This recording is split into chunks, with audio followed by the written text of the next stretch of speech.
Up next, we delve into an important discussion on the future of shipbuilding in India, strengthening supply chain management. It is my privilege to invite Captain B.K. Tyagi, Chairman and Managing Director, the Shipping Corporation of India, to come on stage to deliver the special address. Thank you. Good afternoon, ladies and gentlemen. We had a very good session before lunch hours, and I'm sure all of you have enjoyed good lunch, supplemented by good sweets. And I know some of colleagues are still enjoying outside, but let's start this post-lunch session. The topic, shipbuilding in India. I think this is the most relevant today, where government of India is giving the full focus and thrust. And this area has got attention after many years. You must have seen some highlights during the last union budget also. Let me give the little perspective from the as a ship owners and as the maritime industry stakeholders also in this. Just little some stats in front of you. That what is the average age of Indian fleet and the world fleet also. Average age, say nearly 42% of the world fleet is having age more than 20 years. And the situation for the Indian fleet is also nearly same. 45.5% is more than 20 years old.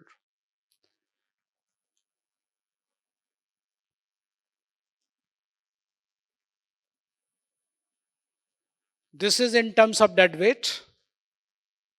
14% is more than 20 years, and around 35.5% more than 20 years Indian fleet.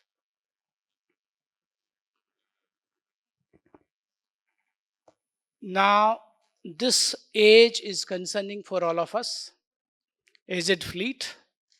Further, we have got everyday new rules and regulation coming from IMO. If we talk about the Indian fleet, we will be concentrating definitely on an Indian focus on this.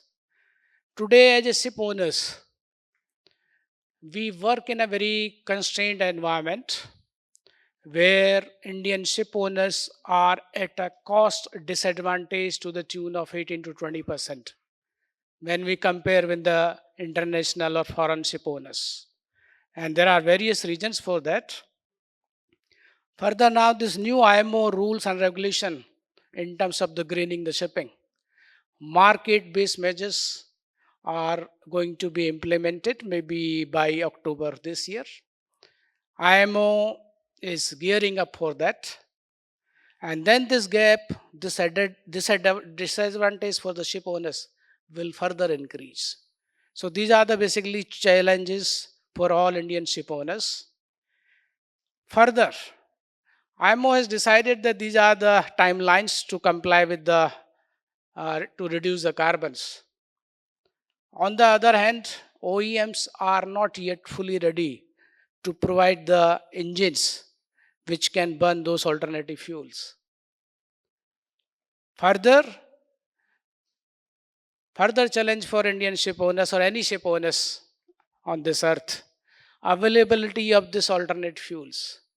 So if we as a ship owners, we spent lot of money to convert or to purchase a new vessel, we do not know, number one, availability of the engine itself, further that fuel will be available on those routes or not. For container trade, we have got a fixed schedules and we know exactly which all ports this vessel will call. So arranging alternate fuel is a still little lesser challenge. But when we talk about the dry bulkers or the oil tankers or product tankers, where vessel can go in the next voyage anywhere, then this challenge becomes a serious problem for the ship owners. So these are the circumstances, environment, uncertain, absolutely uncertain as a ship owner.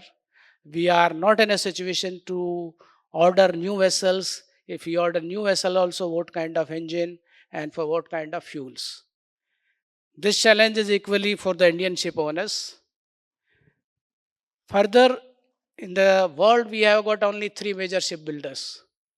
China, South Korea, Japan. They are leading the market. For regions, from the strategic point of view, we as Indian ship owners, or especially as a government, we are not going to, or we are not engaging with the China. Then half of the market is already ruled out, more than half. This puts further pressure on us and on the Indian ecosystem to develop its own shipbuilding in India. Government of India in last roughly 8 to 10 months, especially Ministry of Shipping and other higher offices also, they have worked closely on this. They have realized the strategic importance and the market importance of shipbuilding in India. Shipbuilding has got a huge potential for employment also. It is to the tune of nearly 5.8. Means if one person is engaged directly in the ship construction, remaining 4.8 persons will be engaged in the ancillary industries and they will get the employment. So it's a huge potential for the employment. Ministry of Shipping has led the delegation, and delegation has gone to South Korea and Japan also. And there was a serious engagement discussions with big shipbuilders in both the countries.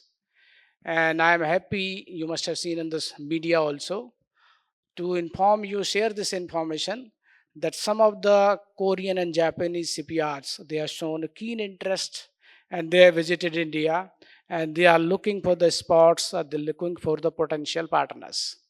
So, and this project, this entire area is being monitored by highest office in this country. So this is a serious affair this time. And I'm very confident as the country is growing. Today we carry hardly any cargo on the Indian vessels. Indian tonnage with this IMO rules regulations, further compounded by DG Shipping 25-year-old circular. This rate of scrapping will be very fast. Tonnage will come down very fast. So this is further a need of this hour that we as a country, Government of India puts the required ecosystem in place, puts the policies in the place, so that any investor, Indian or the foreign investors, they can set up their shipbuilding in India, and things are progressing very well on this. These are the few just stats about the global scenario in terms of the shipbuilding. We will not get into this. Again, this is about the alternate fuels, IMO rules, regulation, what is happening. Just for information, IMO Secretary General was with us for good 2 to 3 days. And his entire focus was on how to implement this IMO new rules, regulation, and specifically on the market-based measures. So they are very clear, and by October this year, there will be definitely something from IMO side. But we are same time aware that US President has made some remarks recently.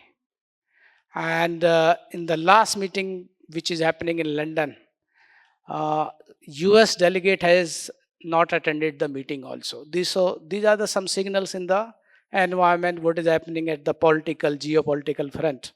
And again, this creates the uncertainty for all of us. Indian shipbuildings. In the last budget, there have been many announcements, and we as a country, we have got aspirations and objectives. Currently, we own hardly any share in terms of the shipbuilding. We have got a few yards.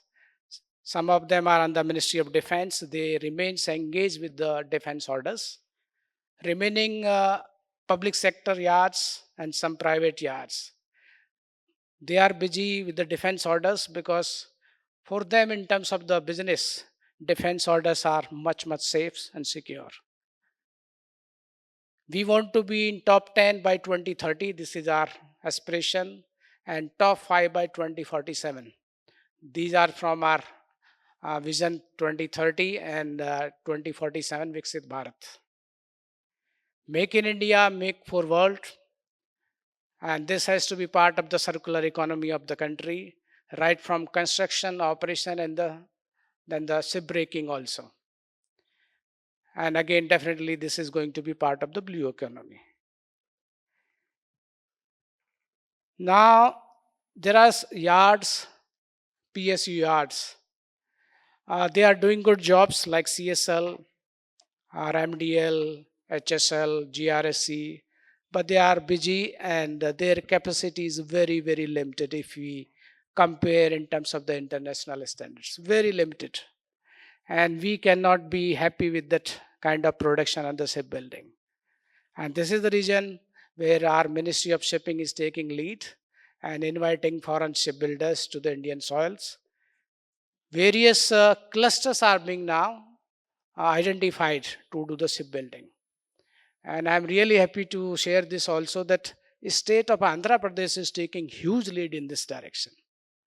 In fact, before we have gone to, as a ministry, we have gone to Korea. Before that itself, the state of Andhra Pradesh has visited couple of yards. So that is again, they are drawing very focused attention on this. Lot of investment is coming to Andhra Pradesh.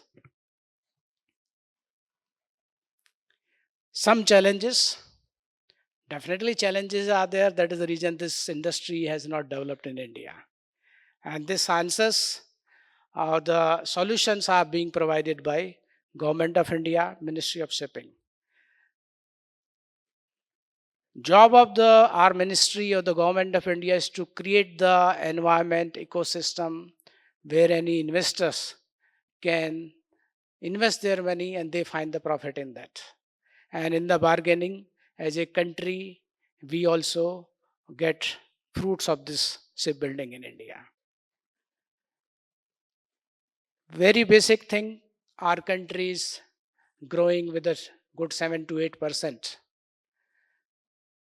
Our export imports are increasing, but we have been heavily depending on the foreign shipping lines. Our fundamentals in terms of carrying the cargo, Indian cargo, is very, very weak, and we are depending on the foreign shipping lines, which for the country is not good, not even from the strategic point of view. So this need is identified again by our decision maker, policy makers, that this is a strategic need for the country to build the ships in India and further expand the Indian tonnage.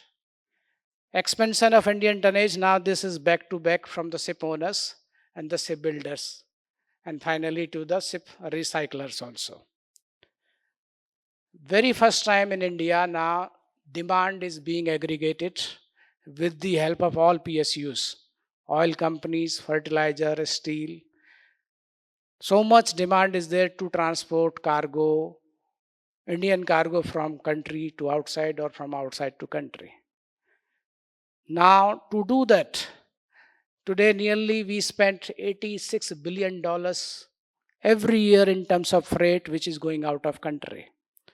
Just think if that freight component is retained within the Indian economy, this will make definitely visible improvements.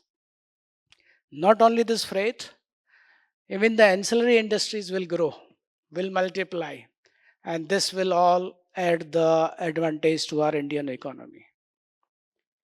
So coming back to this, shipping demand is being aggregated. It is happening under Ministry of Shipping. On the other side, shipbuilders are already invited to the Indian coast. Now, all attempts, all efforts will be made that this ship vessels demand, these order will be given to this Indian yards. First priority will be given to Indian yards, whoever is going to manufacture the ships or construct the ships in India. We are also very well aware that the shipbuilding cannot happen in 6 months or 1 year. It will take time to set up the systems, processes, and to develop this. On the very first day, we can't construct the LNG. So already decisions are taken initially, maybe MR type of tankers or bulk carriers. those will be the targeted areas. But overall, I can see the picture that with the support of this Indian government policies, we have got a Maritime Development Fund, shipbuilding finance assistance, phase 2, then infra status given to the vessels of a certain size and above, which will help the Indian ship owners. Then we have got this tonnage tax scheme is expanded to the inland waterways sector also. Further, there is announcement that 40% credit will be given back to the ship owner if the ship owner is going to scrap his or their vessel in the Indian recycling yards, provided this money is put again back into the tonnage acquisition. So these are the few very big decisions, and these all decisions will help the Indian maritime industry, ship owners, shipbuilders both. These are the few union budgets highlights which I just in briefly touched upon.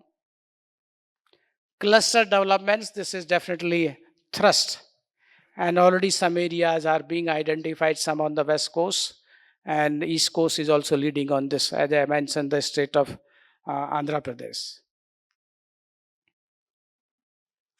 International collaborations, I already given you the brief, and now I can see this all forces are combined. There is a demand, supply, and in between the big yards who can give this products to the Indian market. This will be definitely focus while considering the shipbuilding ecosystem. As I mentioned, this ancillary industries will find a lot of potential to grow, and many OEMs have already identified this area, and they are investing in India in advance on this front in anticipation. So overall, just to sum up this my brief, today India need shipbuilding in India. Make in India, make for India, make for the world. There is a clear-cut directions, focus, thrust from ministry. Budget announcement is clear-cut indication of that. These policies will be very soon decided or declared by the ministry. In fact, on 27th, day after tomorrow, our Honorable Minister will be in Mumbai, and he is going to have one session on this post-budget session, specifically concentrating on maritime budget. So my request to all of you, whoever can join, this will be in Trident, please join, and you will get a lot of insight and the explanation how this budget numbers will be converted into the policies, and how this we as a maritime stakeholders, various stakeholders, we can take advantage of these schemes. But whatever the delta is there between the foreign ship builders, say in Korea and in India, that gap is definitely going to be addressed by Indian government. So with this, I would like to thank you, all of you, after lunch, paying attention. And I would like to especially thank Sri Jalota Saab and his team. I know this program, what is happening here, team was working since last 2 to 3 months, and this is just an end product of this. Thank you very much, everyone.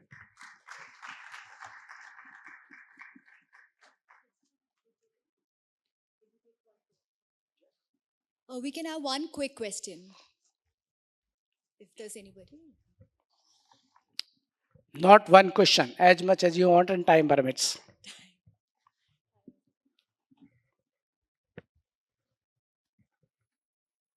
Yes, please go ahead. Button aa gaya, sir.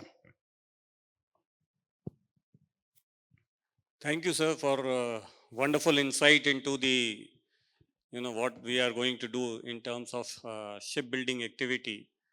Now, having seen different models being followed by different countries in the world, like for example, Korea and China, they have gone in for huge capacity building, and thereby they could develop the ancillary industry in that country. Then we have got Singapore, which followed more of the value addition. I mean, they did not had so much of ancillary industry, but they had value addition to the products which were being imported, and then it was supplied to the maritime industry, both in shipbuilding and ship repair activity.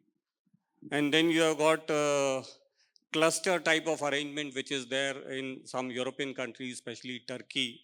The entire Tuzla area, one small, maybe 4 or 5 kilometer area, there are 40 yards operating within that. And then we have got the Bangladesh model, which is a restrictive practice that no foreign yard can come and supply any vessel to that country. So when we are talking about this, won't it be better that we have a step-by-step approach based on our requirements, the industry, like as you rightly said, that most of the yards are occupied with defense orders. If we have to have some merchant ships are to be constructed. So earlier we had Cochin Shipyard who had constructed a few offshore vessels. So similarly, we can go in steps, having many bulk carriers and then go beyond that, something like that. Thank you. So, Patnagar sir, what I understood, see, India is definitely in no mood to adopt any model which will restrict. And country is in direction where it will be all open. And because potential is very huge. So, if we start restricting ourselves as a system, as a country, then we will not achieve the targets and objectives set by the government of India. So this will be open and no restrictions. Whoever can join this, it's like a movement now for the shipbuilding in India. Let me put it this way. Whoever can join, please join. And government is here to support in all terms. Thank you. I think that's all. Sorry, we won't be able to take any more questions. We're running out of time. I'll So sorry. request Sri Hajra Saab, our Guruji, so I can't. Okay. One last question. Hajra sir.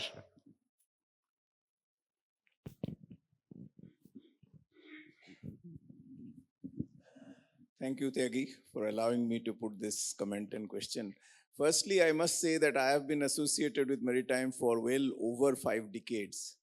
And this is the first time, at least in my experience, that the budget has so much for maritime industry. I mean, this is unprecedented. Absolutely. So we should be all, at least from the maritime logistics industry, we should all be very grateful to the current government.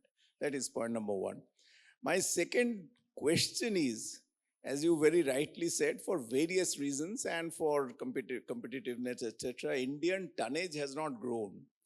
And in my time, I had a mental calculation once.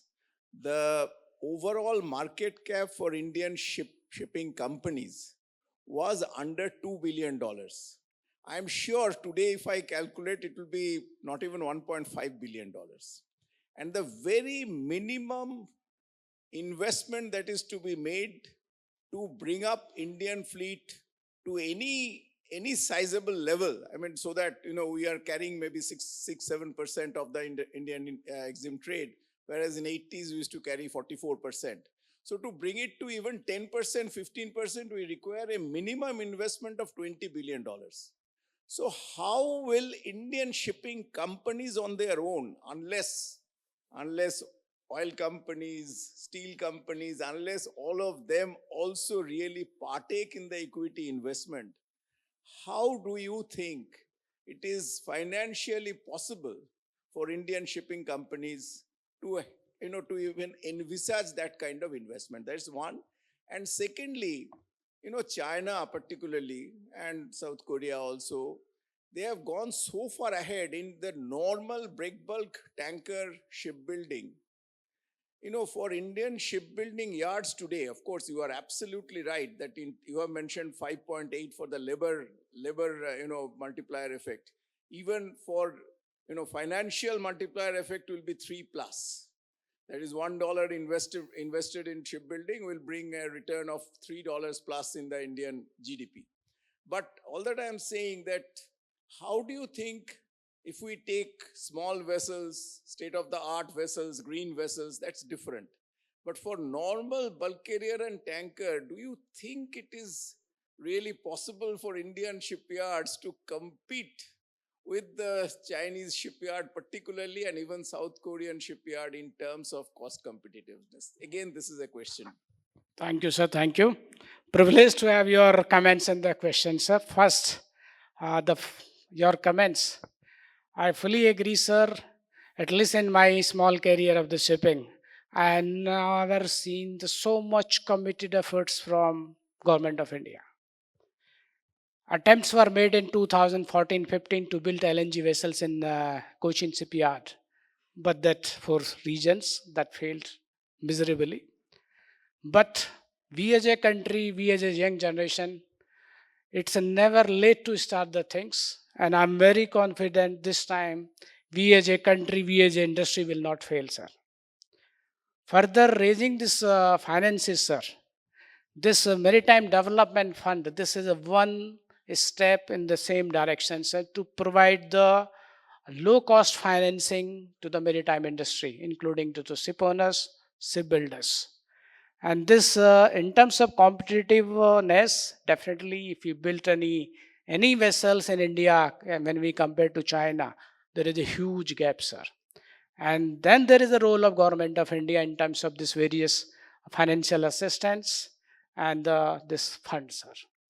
So I'm very confident we as a country, sir, this time there will not be any problem in terms of the finance for the ship owners and infra status which is granted. And if it is implemented properly, this will definitely help we as a ship owners, sir. Earlier, we used to get only finance or the loans for very short period. And banks used to be very, very selective. Still, they will be selective. Definitely, they have to do their due diligence. But now, once infra is implemented, then we'll have the longer horizon, sir. And so the cost to the ship owners and the time to repay will be much, much larger. Coming back to the finance, sir, and there are further plans, sir. There is a one company, Sagarmala, within the ministry, and SDCL. These all are gearing up to provide funds, further funds to the maritime industry.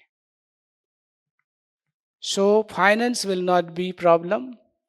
Support from the government will not be problem. And the ecosystem which is being developed within the country. And then shipbuilders coming from outside also and Indian resources also. And demand, in terms of demand, sir, we are flying as a country. As you rightly said, only 8 to 10% we are carrying on the Indian bottoms. Rest, everyone else is enjoying, not India. So this gap is huge. And initially, sir, the target is to target 30% of the $86 billion. We will go in these steps. And this time, there is a very coordinated efforts among various PSUs, including oil companies, sir.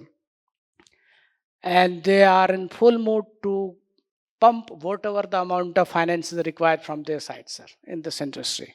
So finance will not be any problem, sir. So let's hope, and I am very confident as a ship owner also that this country will, tonnage will multiply and shipbuilding will definitely happen this time. Thank you very much, sir. Thank you so much, sir. I now request Sri Jalota and Mr. Hazara to kindly come on stage to present a memento as a token of our appreciation.